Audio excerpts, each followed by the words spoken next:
Praise the Lord. கர்த்தருடைய பரிசுநாமம் மகிமைப்படுவதாக. சங்கீத புஸ்தகம் 119 சங்கீதம் 58வது வசனம். முழு இருதயத்தோடும் உம்முடைய தயவுக்காக கெஞ்சுகிறேன், உமது வாக்கின்படி எனக்கு இறங்கும்.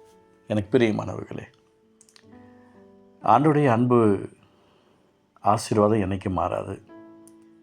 ஆனால் யாரெல்லாம் எப்படி மன்றாடுகிறார்களோ, ஆண்டவர் சமூகத்தில் எப்படி கெஞ்சுகிறார்களோ, அதை பொறுத்து தான் அவரவருடைய வாழ்க்கையில் அந்த அழகான நன்மைகள் கடந்து வரும். தனிப்பட்ட ஒவ்வொருத்தரும் குழந்தைங்களை தவிர மற்றவர்கள்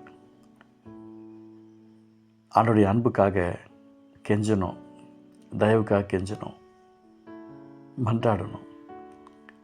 அது ரொம்ப அவசியமான ஒரு விஷயம்.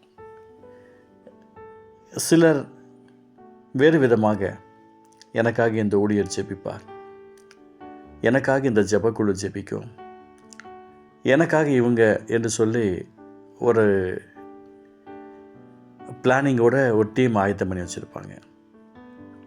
இப்போ ஊழியத்தில் இருக்கிறேன், எங்கேயாவது ஊழியத்துக்கு போகும்போது எனக்காக ஜெபிக்கிற டீம் இருக்க தான் செய்கிறது.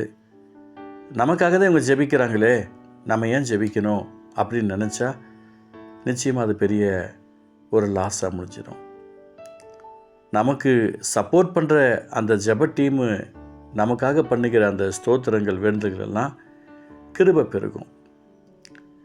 எனக்கு கொடுக்கப்பட்டிருக்கிற கிருபையை வச்சுக்கிட்டு கிருபையின் மேலே கிருபையை அடைகிறதுக்கு கர்த்தர் உதவி செய்வார். அதனால தான் முழு இதத்தோடும் நம்முடைய தயவுக்காக கெஞ்சிக்கிறேன். நம்முடைய ஹார்ட் அப்படி தான் ஆண்டவர் சமூகத்தில் பார்க்கணும்.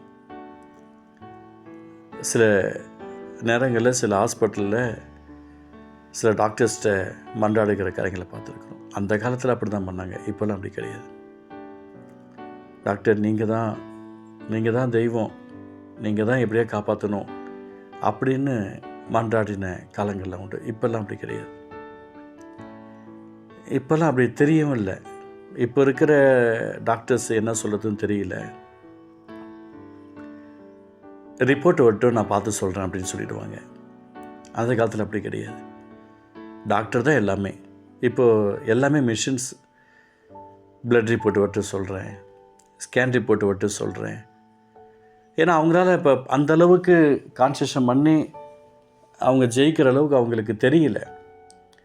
எனக்கு பிரியமானவர்களே, காலத்துக்கு தகுந்த போல் நம்மை மாற்றிக்கொள்ளுகிறோம்.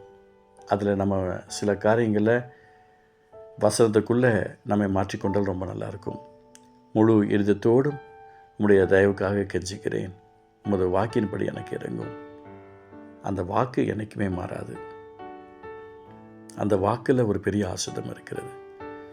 உலக மனிதர்களில் சிலரை குறித்து கேள்விப்படும் போது, ஏன்பா அவர் சொன்னால் செஞ்சிடுவார்ப்பா அப்படின்னு சொல்லி சிலரை குறித்து பார்க்குறோம்.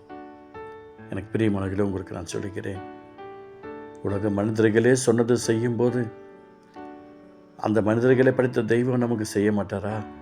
இயேசுவின் நாமத்தினால அந்த ஆசீர்வாதம் நிச்சயமாக மிகப்பெரிய ஒரு பலனும் கர்த்தர் கொடுத்து அற்புதம் செய்வார். நான் உங்களுக்கு சொல்லிக்கிறேன், முழு இதயத்தோடும் உங்களுடைய தயவுக்காக கெஞ்சிக்கிறேன். இந்த வசனத்தை கேட்கிறவர்களே, ஆண்டவருடைய சமூகத்தில் உங்கள் ஹார்ட்டை அப்படியே வச்சு கேளுங்க, கண்ணீரோடு கேளுங்க, மன்றாடுங்க. கொஞ்ச நேரம் ஆண்டவர் சமூகத்தில் உட்காருவோம். வெற்றி நமக்கு தான். யாரெல்லாம் அந்த ஹார்ட்டை கர்த்தருக்கு கொடுக்குறாங்களோ நிச்சயம் ஒரு அற்புதத்தை கர்த்தர் செய்வார், ஒரு அதிசயத்தை செய்வார், ஆசீர்வாதத்தால் நிரப்புவார். அன்பு தகப்பனே, இந்த வார்த்தை கேட்டுக்கொண்டிருக்கிறவர்களுக்கு அந்த முழு இருதயத்தையும் உடைய சமூகத்தில் தயவுக்காக கெஞ்சிக்கிற இருதயமாக உடைய பிள்ளைகளுக்கு அற்புதம் செய்யும், ஆசீர்வதியும். இயேசு நல்ல பிதாவே, ஆமென், ஆமென்.